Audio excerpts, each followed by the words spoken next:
அது தம்பி காலையிலே டங்கு டங்குன்னு ஆடுற மாதிரி டங்கு சொந்தங்களுக்கு வணக்கங்க. அதெல்லாம் என்ன பண்ணிட்டு இருக்கீங்க? நீங்க பார்த்துட்டு இருக்கிறது ஈரோடு ஸ்டைலு யூடியூப் சேனலு. அப்புறம் பார்த்து போட்டீங்கன்னா 2 நாளாக என் வீடியோ ஓடுன்னு கேட்குறீங்களா? அது தம்பி இன்னும் காலையிலே டங்கு டங்குன்னு ஆடுற மாதிரி டங்கு ஸ்லிப் ஆகுது. அது பார்த்தீங்கன்னா தம்பி பிள்ளை வயசுக்கு வந்துச்சுன்னா அங்கே இங்கேயும் ஓடுறதா போச்சுங்களா, அதனால தான் வீடியோ ஓட முடியல.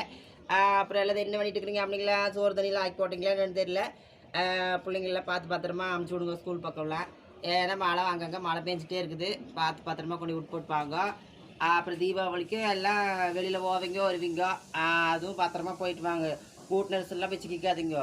பார்த்து முன்னாடி சீக்கிரம் போயிட்டு வந்துடுங்க. சரிதான் நான் சொல்கிறது. இன்னைக்கு பார்த்தீங்கன்னா ரோசா பூ செடி பக்கத்தில் நின்றுட்டு இருக்கிறேன். இதில் ஒரு பாட்டு என்னைக்குமே அழியாத ஒரு பாட்டு நான் சொல்லட்டுங்களா? ரோசா பூ சின்ன ரோசா பூ ஓ பேரை சொல்லு ரோசா பூ அப்படிங்கிற மாதிரி இந்த ரோஸ் பாருங்க எவ்வளோ அழகாக இருக்குது. இதெல்லாம் ஒரு நாளைக்கு தான் ஒரே நல்ல வாடி போயிடுது. என்ன பண்ணுறது சொல்லுங்க பார்க்கலாம்.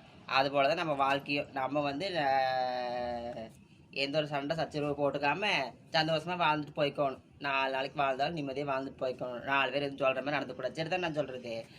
அப்புறம் நானும் தோட்டத்து பக்கம்லாம் போகணும். என்னென்னு பார்த்தீங்கன்னா மழை பெஞ்செல்லாம் தண்ணியாக நிற்கும். எல்லாம் போய் மாற்றி விடணும். எல்லாத்துக்கும் இந்த நாள் இனிமே நாளுக்குன்னு சொல்லி போட்டே உங்கள் ஈரோடு சிந்தாமணி அன்பார்ந்த வாழ்த்துக்களை போட்டுக்கிட்டே போயிட்டு வரணுங்க. சிந்தாமணி ஏண்டி பந்தாமணி